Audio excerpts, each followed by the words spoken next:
ओम नमः शिवाय। सोमवार का दिन भगवान शिव को अत्यंत प्रिय है। यह दिन त्याग, तप, संयम और श्रद्धा का प्रतीक माना गया है। शास्त्रों में कहा गया है कि जो स्त्री सच्चे मन, शुद्ध भाव और नियम पूर्वक सोमवार का व्रत करती है, उसके जीवन से दुख, दरिद्रता और वैधव्य का भय दूर हो जाता है। उसे अखंड सौभाग्य, पति की दीर्घायु, ग्रह शांति और मनोवांछित फल की प्राप्ति होती है। सोमवार व्रत केवल एक उपवास नहीं, बल्कि आत्मा को शिव तत्व से जोड़ने का साधन है। शिव वह है जो सृष्टि के आरंभ भी हैं और अंत भी। वे करुणा के सागर, भोलेनाथ, औगड़दानी और भक्त वत्सल हैं। स्त्रियों के लिए सोमवार व्रत विशेष फलदायी माना गया है, क्योंकि शिव पार्वती को अर्धांगिनी रूप में स्वीकार कर नारी को पूर्णता और सम्मान का स्थान देते हैं। नमामि शंभु करुणानिधानम, नमामि चंद्रार्थ विभूषितम तम, नमामि योगेश्वर मीश मेकम, नमामि देवम भवभीतिनाशम। अर्थात हे चंद्रशेखर, हे नीलकंठ, हे त्रिलोचन, आप मेरे हृदय में निवास करें। जैसे माता पार्वती को आपने अखंड सौभाग्य प्रदान किया, वैसे ही प्रत्येक नारी के जीवन में सुख, शांति और प्रेम बनाए रखें। कहा जाता है कि इस कथा का श्रद्धा पूर्वक श्रवण करने मात्र से ही सोमवार व्रत का पूर्ण फल प्राप्त होता है। जो स्त्री इसे सुनती है, पढ़ती है या सुनाती है, उसके घर में क्लेश नहीं रहता, दाम्पत्य जीवन मधुर होता है और शिव कृपा सदा बनी रहती है। अब हम उस पौराणिक कथा की ओर चलते हैं, जो पीढ़ियों से स्त्रियों के बीच श्रद्धा और विश्वास के साथ सुनाई जाती रही है। यह कथा केवल एक कहानी नहीं, बल्कि नारी के धैर्य, भक्ति और विश्वास की जीवंत मिसाल है। प्राचीन काल की बात है। अवंती नाम की एक सुंदर और समृद्ध नगरी थी। वहाँ की स्त्रियां धार्मिक, पतिव्रता और संस्कारों से युक्त थीं। उसी नगरी में एक साधारण सी पर अत्यंत संस्कारी स्त्री रहती थी। उसका नाम था सौम्या। सौम्या का जीवन बाहर से देखने में शांत प्रतीत होता था, पर भीतर ही भीतर वह अनेक दुखों से घिरी हुई थी। सौम्या का विवाह एक अच्छे कुल में हुआ था। उसका पति विनीत स्वभाव का, परंतु भाग्य से संघर्षरत था। व्यापार में हानि, घर में कलह और स्वास्थ्य की समस्याओं ने सौम्या का मन तोड़ दिया था। वर्षों बीत गए, पर उसके जीवन में सुख का सूर्योदय नहीं हुआ। सबसे बड़ा दुख यह था कि संतान का अभाव उसे भीतर ही भीतर खा रहा था। समाज की दृष्टि, रिश्तेदारों के ताने और अपने ही मन की पीड़ा, इन सब के बीच भी सौम्या ने कभी अपने धर्म और पति सेवा से मुंह नहीं मोड़ा। वह प्रतिदिन प्रातः स्नान कर शिवलिंग पर जल अर्पित करती और मन ही मन प्रार्थना करती, हे महादेव, यदि मुझसे कोई भूल हुई हो तो क्षमा करें, पर मेरे सुहाग की रक्षा करें। एक दिन श्रावण मास का पवित्र सोमवार आया। नगर में एक वृद्धा ब्राह्मणी आई, जिनके मुख पर अलौकिक तेज था। वे घर घर जाकर सोमवार व्रत की महिमा सुना रही थीं। जब वे सौम्या के द्वार पहुंची, तो सौम्या ने उन्हें ससम्मान भीतर बुलाया। वृद्धा ने कहा, पुत्री, क्या तुम सोमवार व्रत करती हो? सौम्या ने विनम्रता से उत्तर दिया, माँ, इच्छा तो बहुत है, पर विधि और कथा का ज्ञान नहीं। वृद्धा मुस्कुराई। उन्होंने कहा, यही तो कारण है पुत्री कि आज मैं यहाँ आई हूँ। भगवान शिव स्वयं मुझे यहाँ बुलाकर लाए हैं। फिर उस वृद्धा ने सौम्या को सोमवार व्रत की संपूर्ण विधि, नियम और महत्व समझाया। उन्होंने बताया कि कैसे यह व्रत नारी को अखंड सौभाग्य प्रदान करता है, कैसे पार्वती ने इसी व्रत से शिव को पति रूप में पाया था और कैसे अनेक स्त्रियों के सूने जीवन इस व्रत से भर गए। वृद्धा की वाणी में ऐसा प्रभाव था कि सौम्या का हृदय भर आया। उसकी आंखों से आंसू बहने लगे। उसी क्षण उसने संकल्प लिया कि वह पूरे 16 सोमवार तक यह व्रत पूर्ण श्रद्धा से करेगी। पहला सोमवार आया। सौम्या ने ब्रह्म मुहूर्त में उठकर स्नान किया, स्वच्छ वस्त्र धारण किए और शिवलिंग पर जल, दूध और बेलपत्र अर्पित किए। उसने ना तो किसी से कटु वचन कहा, ना मन में किसी के प्रति द्वेष रखा। पूरे दिन फलाहार कर शिव नाम का स्मरण करती रही। रात्रि में जब वह कथा सुन रही थी तो उसे अनुभव हुआ मानो कोई अदृश्य शक्ति उसके हृदय को स्पर्श कर रही हो। यह केवल उपवास नहीं था, यह आत्मा की यात्रा थी शिव की ओर। धीरे धीरे सप्ताह बीतने लगे। सौम्या के घर का वातावरण बदलने लगा। पति के चेहरे पर चिंता कम होने लगी। व्यापार में छोटे छोटे लाभ होने लगे। सबसे बड़ी बात, सौम्या के मन में एक अजीब सी शांति उतर आई। परंतु परीक्षा अभी शेष थी। 7वें सोमवार के बाद उसके पति गंभीर रूप से बीमार पड़ गए। वैद्य ने हाथ खड़े कर दिए। पड़ोस की स्त्रियां कहने लगीं, व्रत उपवास से क्या होगा, अब तो विधि का विधान है। पर सौम्या का विश्वास डगमगाया नहीं। उसने आंसुओं के साथ शिवलिंग पर जल चढ़ाते हुए कहा, हे भोलेनाथ, यदि मेरा सुहाग आपके चरणों में सुरक्षित नहीं है तो मेरा जीवन भी व्यर्थ है। उसी रात सौम्या ने स्वप्न में देखा एक उज्जवल प्रकाश, जटाजूटधारी भगवान शिव स्वयं खड़े हैं। उनके मस्तक पर चंद्रमा शोभायमान है। उन्होंने सौम्या से कहा, वत्स, तुम्हारी भक्ति निष्कपट है, चिंता मत करो, अखंड सौभाग्य तुम्हारा अधिकार है। सुबह होते ही उसके पति की अवस्था में सुधार होने लगा। कुछ ही दिनों में वह पूर्णतः स्वस्थ हो गए। यह देखकर पूरा नगर आश्चर्यचकित रह गया। जब 16वां सोमवार आया, सौम्या ने पूरे विधि विधान से व्रत का उद्यापन किया। उसी वर्ष उसके जीवन में वह सुख आया जिसकी वह वर्षों से प्रतीक्षा कर रही थी, मातृत्व का सुख। समय बीतता गया। सौम्या अब अन्य स्त्रियों को सोमवार व्रत की कथा सुनाने लगी। उसकी वाणी में अनुभव था, आंखों में विश्वास और हृदय में करुणा। जो भी स्त्री उसकी कथा सुनती, उसके जीवन में कोई ना कोई शुभ परिवर्तन अवश्य आता। कहा जाता है कि सौम्या के माध्यम से स्वयं भगवान शिव ने यह संदेश दिया कि नारी की श्रद्धा और विश्वास के आगे असंभव भी संभव हो जाता है। आज भी यह कथा स्त्रियों के बीच श्रद्धा से सुनी जाती है। जो स्त्री इसे सच्चे मन से सुनती है, उसके जीवन में शिव कृपा अवश्य बरसती है। इस सोमवार व्रत कथा के श्रवण से स्त्री को अखंड सौभाग्य, पति की दीर्घायु, संतान सुख और मानसिक शांति की प्राप्ति होती है। घर में क्लेश, रोग और दरिद्रता का नाश होता है। जो कन्या इसे सुनती है, उसे योग्य और सुशील वर की प्राप्ति होती है।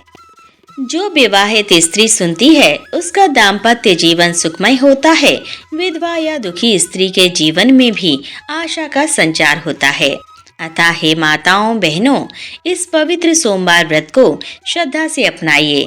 भगवान शिव का स्मरण कीजिए और इस कथा का श्रवण स्मरण कर अपने जीवन को शिवमय बनाइए। अब यह कथा आगे प्रवाहित होती है और हर मास के सोमवार व्रत की महिमा के साथ उसकी पौराणिक उत्पत्ति को भी प्रकट करती है, जिसे स्वयं कथा के भीतर एक माध्यम से सुनाया गया है। एक मास बैसाख का पवित्र सोमवार था। उस दिन स्त्रियों की संख्या पहले से कहीं अधिक थी। सबके मन में एक ही जिज्ञासा थी, सोमवार व्रत की शुरुआत आखिर कैसे हुई? भगवान शिव ने इसे विशेष क्यों माना?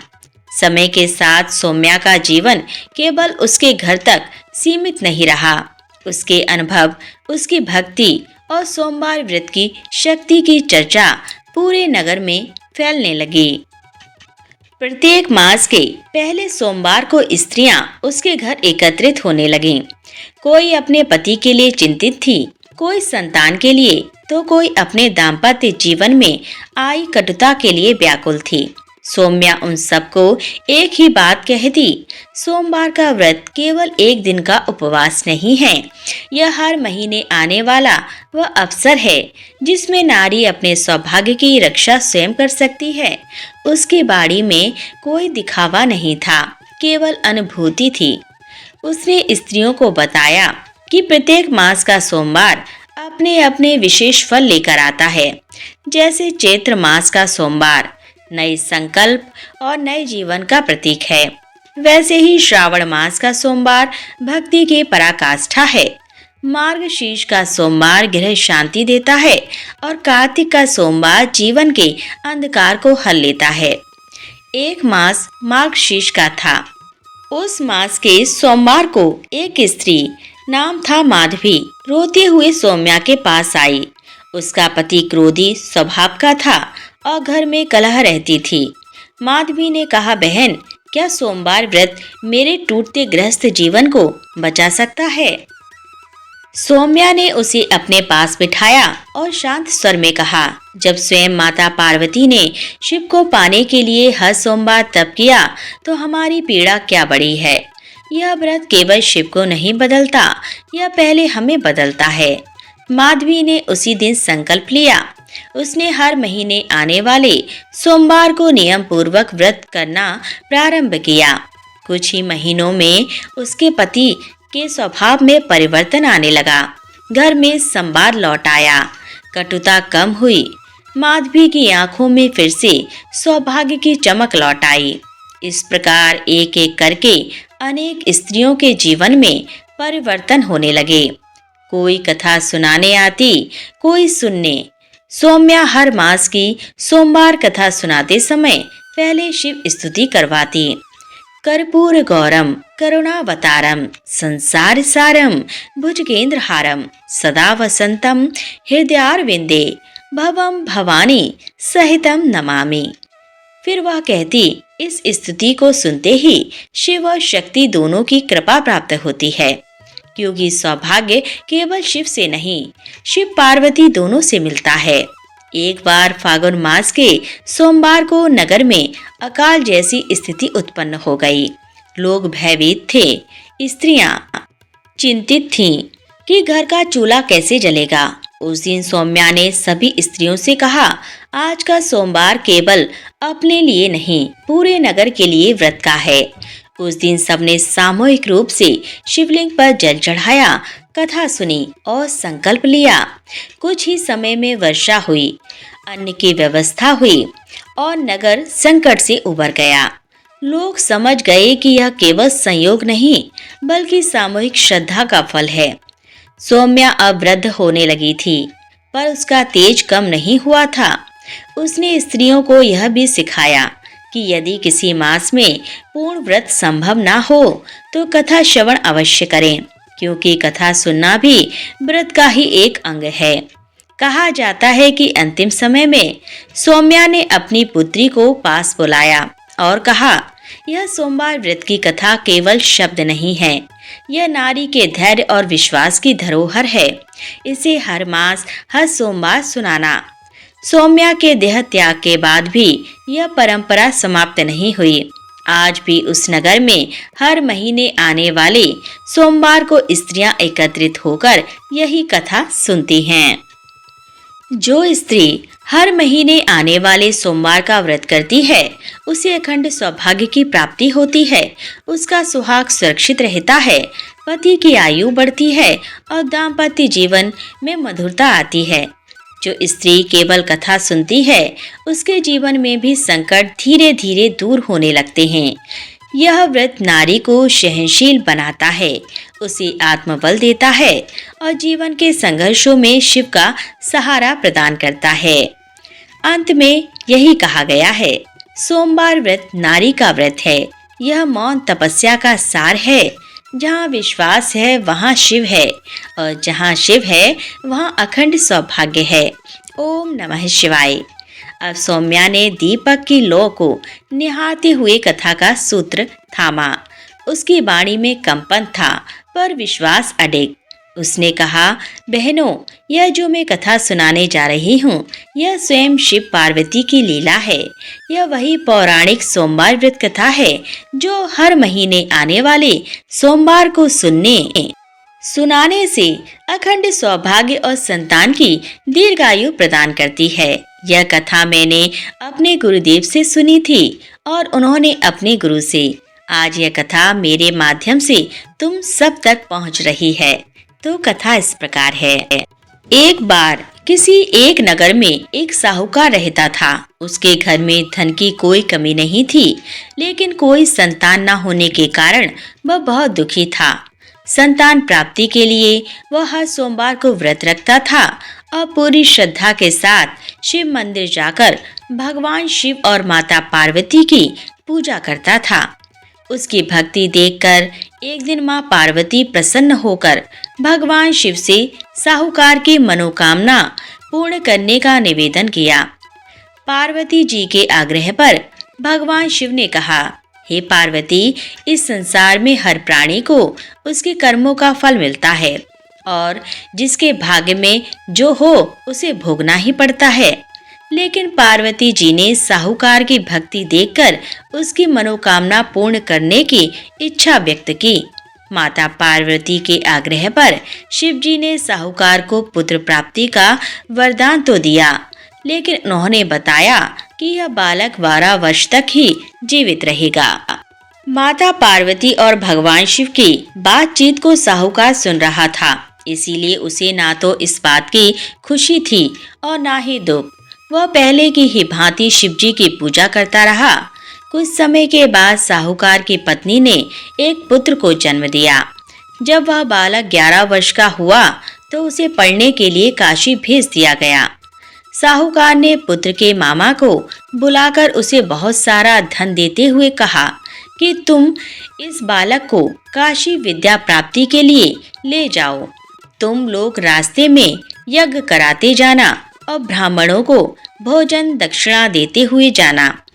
दोनों मामा भांजे इसी तरह यज्ञ कराते और ब्राह्मणों को दान दक्षिणा देते काशी नगरी निकल पड़े। इस दौरान रात में एक नगर पड़ा जहां नगर के राजा की कन्या का विवाह था, लेकिन जिस राजकुमार से उसका विवाह होने वाला था वह एक आंख से काना था।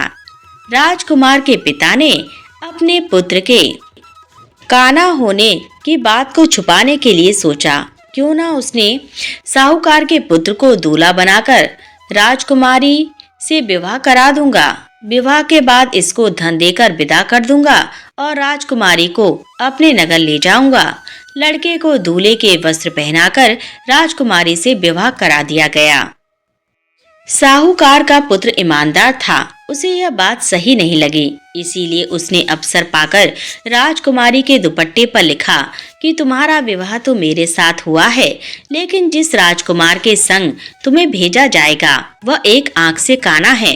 मैं तो काशी जी पढ़ने जा रहा हूँ। जब राजकुमारी ने चुन्नी पर लिखी बातें पढ़ी तो उसने अपने माता पिता को यह बात बताई। राजा ने अपनी पुत्री को विदा नहीं किया, फिर भारत वापस चली गई। दूसरी ओर साहूकार का लड़का और उसका मामा काशी पहुंचे और वहां जाकर उन्होंने यज्ञ किया। जिस दिन लड़का 12 वर्ष का हुआ उस दिन भी यज्ञ का आयोजन था। लड़के ने अपने मामा से कहा कि मेरी तबीयत कुछ ठीक नहीं है। मामा ने कहा कि तुम अंदर जाकर आराम कर लो। शिवजी के वरदान अनुसार कुछ ही देर में उस बालक के प्राण निकल गए। मृत भांजे को देख उसके मामा ने विलाप करना शुरू किया। संयोगवश उसी समय शिवजी और माता पार्वती उधर से जा रहे थे। पार्वती माता ने भोलेनाथ से कहा, स्वामी, मुझे इसके रोने के स्वर सहन नहीं हो रहे। आप इस व्यक्ति के कष्ट को अवश्य दूर करें। जब शिवजी मृत बालक के समीप गए तो वह बोले कि यह उसी साहूकार का पुत्र है जिसे मैंने 12 वर्ष की आयु का वरदान दिया था। अब इसकी आयु पूरी हो चुकी है। लेकिन मातृ भाव से विभोर माता पार्वती ने कहा कि हे महादेव, आप इस बालक को और आयु देने की कृपा करें, अन्यथा इसके वियोग में इसके माता पिता भी तड़प तड़प कर मर जाएंगे। माता पार्वती के पुनः आग्रह पर भगवान शिव ने उस लड़के को जीवित होने का वरदान दिया। शिव जी की कृपा से वह लड़का जीवित हो गया। शिक्षा पूरी करके लड़का मामा के साथ अपने नगर की ओर वापस चल दिया। दोनों चलते हुए उसी नगर में पहुंचे जहां उसका विवाह हुआ था। उस नगर में भी उन्होंने यज्ञ का आयोजन किया। उस लड़के के ससुर ने उसे पहचान लिया और महल में ले जाकर उसकी खातिरदारी की और अपनी पुत्री को विदा किया। इधर साहूकार और उसकी पत्नी भूखे प्यासे रहकर बेटे की प्रतीक्षा कर रहे थे। उन्होंने प्रण कर रखा था कि यदि उन्हें अपने बेटे की मृत्यु का समाचार मिला तो वह भी प्राण त्याग देंगे। परंतु अपने बेटे के जीवित होने का समाचार पाकर वह बेहद प्रसन्न हुए। उसी रात भगवान शिव ने साहूकार के स्वप्न में आकर कहा, हे श्रेष्ठी, मैंने तेरे सोमवार के व्रत करने और व्रत कथा सुनने से प्रसन्न होकर तेरे पुत्र को लंबी आयु का वरदान प्रदान किया है। इसी प्रकार जो कोई सोमवार व्रत करता है, यह कथा सुनता और पढ़ता है, उसके सभी दुख दूर होते हैं और सभी मनोकामनाएं पूर्ण होती हैं। इस प्रकार सौम्या ने संपूर्ण सोमवार व्रत कथा सब विस्तार सुनाई। उसकी वाणी भर आ गई जब उसने कहा, हे बहनों, यह बालक शिव की कृपा से जीवित हुआ क्योंकि उसके पिता ने हर महीने आने वाले सोमवार का व्रत किया था और कथा का श्रवण किया था। सौम्या ने अंत में कहा, जो स्त्री यह कथा हर महीने के सोमवार को सुनती है, उसका सौभाग्य कभी खंडित नहीं होता। उसके पति की आयु दीर्घ होती है, संतान संकट से सुरक्षित रहती है और घर में शिव पार्वती का वास होता है।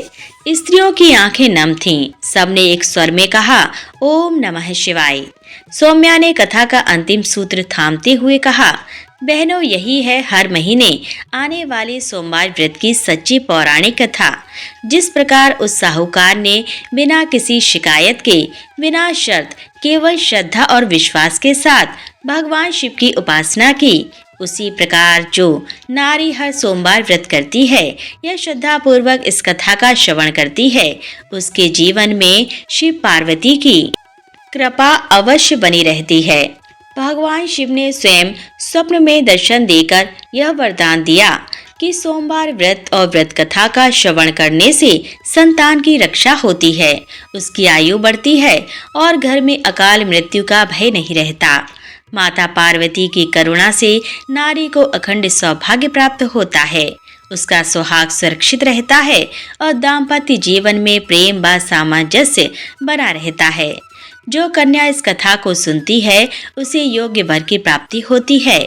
जो विवाहित स्त्री सुनती है, उसका गृहस्थ जीवन सुखमय होता है और जो माता अपने संतान के लिए इस कथा का श्रवण करती है, उसकी संतान शिव कृपा से संकटों से मुक्त रहती है।